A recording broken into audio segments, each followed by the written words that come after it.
अनंत चतुर्दशी हर साल भाद्रपद माह की चतुर्थी तिथि को मनाई जाती है। इस दिन भगवान विष्णु की पूजा की जाती है और बप्पा का विसर्जन भी इसी दिन होता है।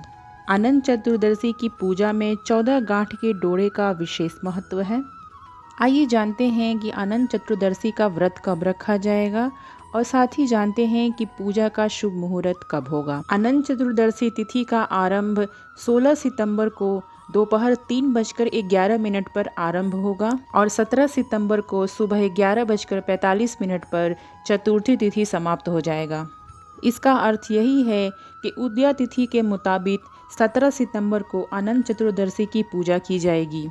17 सितंबर को पूर्णिमा भी पड़ेगा और विश्वकर्मा पूजा भी। 17 सितंबर को ही उदया काल के बाद से पूजा का शुभ मुहूर्त है, यानी आप चतुर्थी तिथि समाप्त होने से पहले तक पूजा कर सकते हैं। मान्यता ऐसी है कि जो लोग काल सर्प दोष से पीड़ित होते हैं उन्हें इस दिन पूजा जरूर करनी चाहिए। केले का मंडप सजाकर श्री हरि विष्णु को मालपुए, खीर और पंचामृत जरूर अर्पण करें। एक हल्दी की गांठ ले लें और फूल ले लें अपने हाथ में। ओम नमो भगवते वासुदेवाय मंत्र का जाप करते हुए कथा को शुरू करते हैं। एक बार महाराज युधिष्ठिर ने राजसूय यज्ञ का आयोजन किया। वह मंडप इतना सुंदर, अद्भुत और मनोरम था कि उसमें जल और थल की भिन्नता प्रतीत ही नहीं होती थी, अर्थात जल में स्थल और स्थल में जल की भांति प्रतीत होती थी। बहुत सावधानी करने पर भी बहुत से व्यक्ति उस अद्भुत मंडप में धोखा खा चुके थे। एक बार कहीं से टहलते टहलते दुर्योधन भी उस यज्ञ मंडप में आ गए और एक तालाब को स्थल समझकर उसमें गिर गए। द्रौपदी ने यह देखकर अंधों की संतान अंधी ये कहकर उनका उपहास किया, जिससे दुर्योधन चिढ़ गए। यह बात उनके हृदय में वाण समान लगी। उनके मन में द्वेष उत्पन्न हो गया। फिर उन्होंने पांडवों से बदला लेने की ठान ली। उनके मस्तिष्क में उस अपमान का बदला लेने के विचार धीरे धीरे पनपने लगे। उसने पांडवों को जुए में पराजित कर दिया।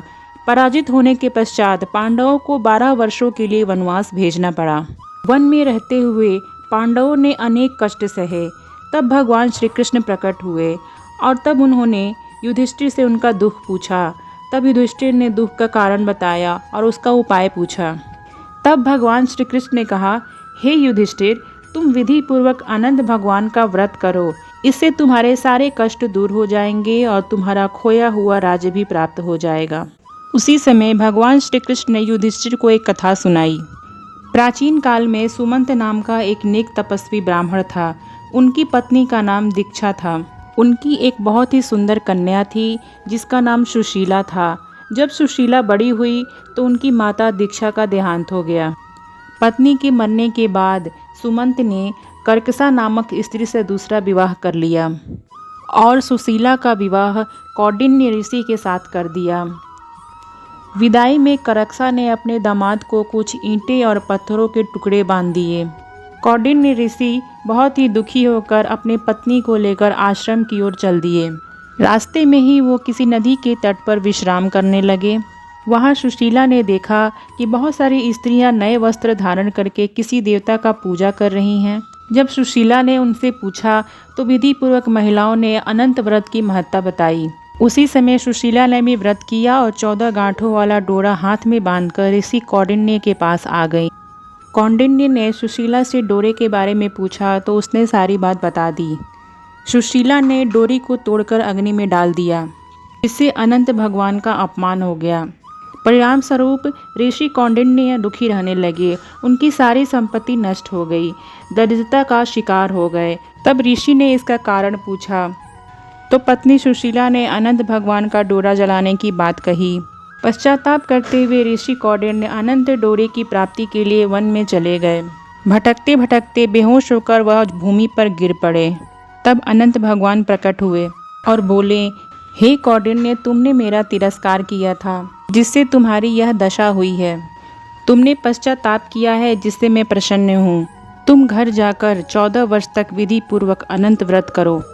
तुम्हारे सभी कष्ट दूर हो जाएंगे, धन धान्य से संपन्न हो जाओगे।